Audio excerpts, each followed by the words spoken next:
Some stories are told like legends. Some are whispered like curses. And then, there is one story, blazing like a blood-stained blade in the heart of the night. The tale of Kratos, son of Sparta, slayer of gods, and the god of war who never found peace. When tragedy wears the name Kratos, Kratos is no hero, nor is he a villain. He is a Greek tragedy, carved from its very core. Born in war, raised by hatred, seduced by power, and crushed beneath the weight of freedom. From a ruthless Spartan warrior, to a man begging Ares for mercy, to the one who killed Ares and claimed his throne, Kratos' journey was never about glory. It was about consequences for a blood-soaked past and sins that could never be undone. Step into the epic tragedy named Kratos, where gods are not all-powerful, and mortals are not entirely powerless. The Spartan warrior, a furnace that forged a tragedy. Kratos was never born to be a hero. He was born to be a weapon. From the moment he could walk, Kratos was raised in the brutal creed of ancient Sparta, a world where weakness was despised, and a child too frail was thrown from the cliffs. There was no room for mercy, only war, only blood, only victory. Kratos was that creed made flesh, strong, cold, relentless. By his teenage years, he was already a captain, leading brutal campaigns across Greece. No one dared laugh in his presence. No one asked what he thought. For Kratos, thought was a luxury. There was only action, and the kill. He had a younger brother, Deimos, gentler, but marked by prophecy. A child bearing the mark will bring the fall of Olympus. The gods grew fearful. Ares and Athena descended and seized Deimos while he was still a boy. Kratos, small but burning with fury, charged at the god of war himself. He failed. Ares flung him aside, leaving not just a scar over his eye, but a wound deep in his soul. Deimos vanished, and Kratos grew up with a hollow in his heart, and a rage that never cooled. He later married Lysandra, the only person who ever saw something soft in him. Together, they had a daughter, Calliope. She was the only light in his shadowed life, until both were extinguished by his own hands. For one day, facing defeat, Kratos dropped to his knees, raised his arms to the heavens, and begged Ares for the strength to win. Ares heard, and Ares answered. From the skies fell two burning blades, the blades of chaos, forged in the fires of damnation, glowing like molten iron. They chained themselves to Kratos' forearms, red-hot links of blood and servitude. Every chain a pact, every lash a curse. Ares granted him godlike power, but never said he would steal his will. Kratos became a tool, a servant, a mindless engine of war. He razed cities. He burned villages. He committed horrors so vile even his fellow Spartans looked away. His path was a river of blood, each victory a wound upon his soul. Then came the final betrayal. To sever Kratos from his last attachments, Ares led him into a temple, a place where Lysandra and Calliope were hiding, and ordered him to kill everyone inside. And Kratos obeyed. When the blood haze cleared, he saw their bodies lying there. His wife, his daughter, by his own hands. From that moment on, Kratos was no longer a man. He was guilt incarnate. He was pain with a face. Ares laughed, thinking he had forged the perfect warrior, one without ties, without sorrow, without regret. But Ares had forgotten.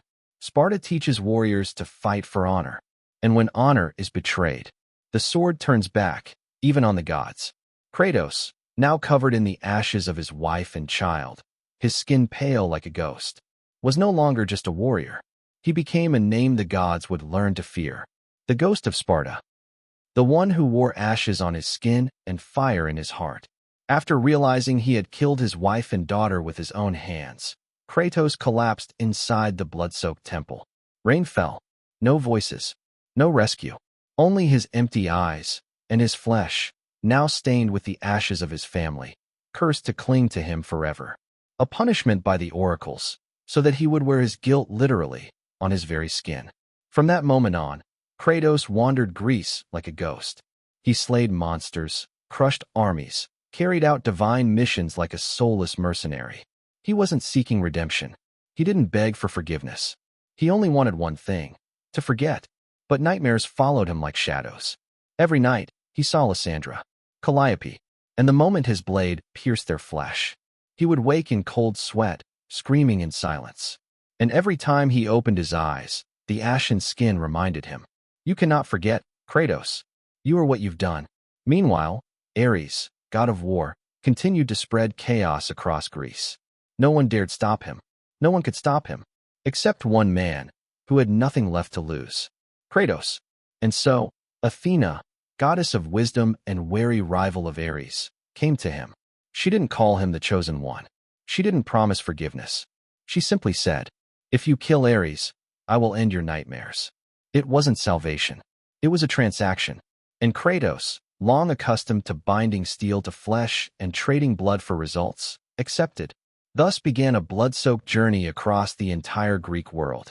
He climbed Titans, plunged into the underworld, fought the Hydra at sea, battled Medusa, Minotaurs, Cyclopes, creatures thought only to exist in legend. He didn't kill for glory. He killed because he had to. The journey reached its peak at Pandora's temple, where the legendary Pandora's box was kept, the only thing that could grant him the power to defeat a god. But this was no ordinary temple. It rested upon the back of Kronos, a colossal titan cursed to wander the desert for eternity. To reach the box, Kratos had to climb the body of this moving giant, battling ancient traps and monsters along the way. And when he opened the box, ancient power surged through him, transforming him into the only mortal who could challenge a god. The battle between Kratos and Ares was a divine upheaval. Ares, the one who had once given him power, was now forced to face the very monster he had created. Kratos, the man who once knelt and begged, now stood tall, blades burning red, eyes aflame with the fury of someone who no longer feared anything. The fight shook Olympus itself. Ares conjured illusions, trying to break Kratos' mind, replaying the death of his family, his greatest shames. But Kratos tore through the visions, as if, for the first time, he truly looked at himself, without flinching. And then, the sword plunged into Ares' chest. Divine blood burst into the sky. But Kratos did not smile. There was no victory, only silence, because he realized, killing Ares could never erase his sins. He returned to Olympus, stood before Athena and the gods, and asked to be freed from his nightmares. But Athena only looked at him and said, "We promise to end your nightmares, not your past. No god can change what you have done." One sentence, like a blade to the heart, deeper than any scar on his skin. In despair, Kratos hurled himself from the highest cliff, hoping to end it all. But the gods, in a moment of pity, or perhaps calculation, saved him, and placed upon his head the throne of Ares. Kratos, the man who once begged, who once killed his own blood, who killed a god, was now the new god of war. No one could stop him, but the one thing he couldn't escape was himself. When a god no longer wants to be won, Kratos sat upon the blood-stained throne of Ares, not as a worshipped god, but as a shadow that loomed over every battlefield in Greece. He wore the crown of war, but knew no peace of divinity, no pride of victory. Whenever war broke out, he would appear amid the clash of steel, leading Spartan legions to conquer and burn entire cities to the ground. But unlike Ares, who waged war for chaos, Kratos waged war because he didn't know how to live without it. To mortals, Kratos was more terrifying than Ares himself. He crushed monsters like insects. He killed without hesitation. But what haunted people most was his gaze, colder than any blade. As if every life he ended still wasn't enough to fill the emptiness inside him. The gods of Olympus began to fear. Zeus, king of the gods, saw what others refused to admit. Kratos was unlike any god before him. He didn't seek temples. He didn't ask for offerings. He didn't care for glory. He only killed, and carried a fury that never faded. Even Athena, who once helped him slay Ares, grew wary. Whispers echoed through Olympus. If Ares had been a threat, Kratos was a catastrophe. And then fate turned. In one battle, Kratos, burning with eternal rage, intervened to save a mortal who was not meant to be spared. He climbed the statue of Helios, the sun god, and shattered divine order to protect a single human life. That was the moment Zeus struck. From above, he hurled the blade of Olympus, striking Kratos down with a thunderous blow, ending, as he thought, a mistake he could no longer control. But Zeus did not know. Death is never the end for Kratos. He fell once more into the underworld. But this time, there was no Athena, no promise of ending nightmares. Only one thing remained: rage, and a vow. I will kill them all. Kratos rose from the underworld, not as a lost soul, but as a titan reborn in mortal flesh. He found Gaia, Mother Earth, leader of the Titans once betrayed by Zeus during the War of Titanomachy. And Gaia whispered, "We too were cast aside. Let us return the pain." So Kratos, once banished from Olympus, now aligned with its oldest enemies, the mighty Titans. No longer the god of war, no longer the ghost of Sparta. Now he bore a new title, the Godslayer. In his path of vengeance against Zeus, Kratos destroyed the pantheon one god at a time, as if dismantling the very system that tried to erase him. Poseidon fell beneath his blade, sending tsunamis across the world. Hermes lost his divine speed and his legs. Helios had his head torn from his shoulders, plunging the world into darkness. Hera choked to death in a drunken stupor. Even Hades, lord of the underworld, was slain, leaving the realm of the dead in chaos. The mortal world shattered. Oceans consumed the land. Plague spread. The sun refused to rise, and lost souls wandered, directionless. But Kratos did not stop, because in his eyes, Zeus wasn't just a betrayer. He was the embodiment of everything wrong. A father who killed his children, a god who denied mankind, a throne built on the bones of the forgotten. And finally, the ultimate confrontation arrived. Kratos versus Zeus, father and son, god and mortal, past and present. Athena, now a ghost, tried to stop them, throwing herself between their blades. She died, whispering her final truth. Hope is the strongest force mankind possesses.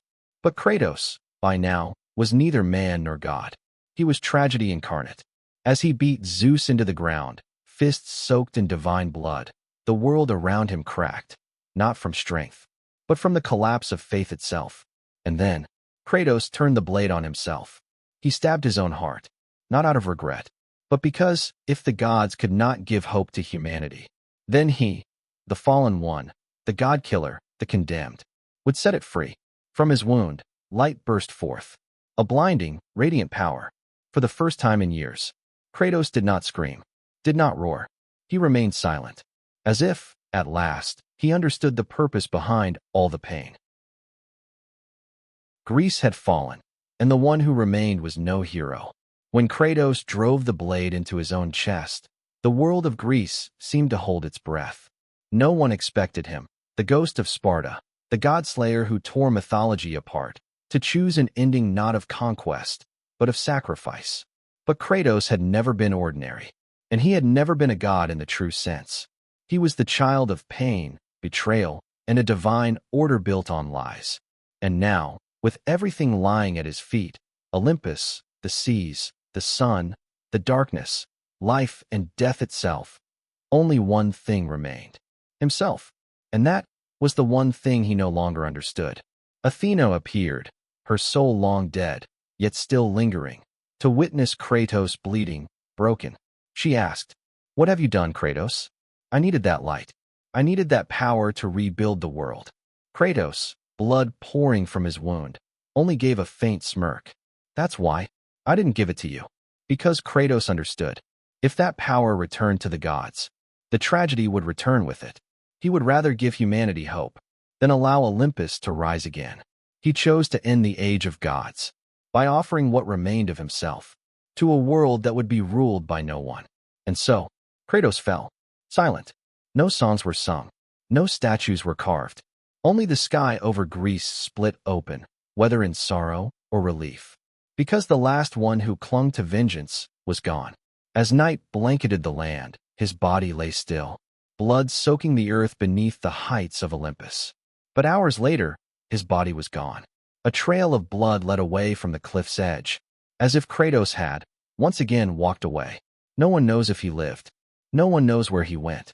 But one truth remains: the man who killed gods, who screamed through guilt, who traded everything in search of peace, had left the world of gods behind. Kratos did not end as a legend. He became something else, a scar across history, a reminder that gods may reign, but they are not immortal, and that a mortal, driven by grief, fury, and love, can pull the heavens down with his bare hands. As Kratos' tale in Greece came to a close, a new chapter stirred in the north, colder, darker, and no longer ruled by explosive wrath, but by a deeper pain, buried beneath the quiet weight of being a father.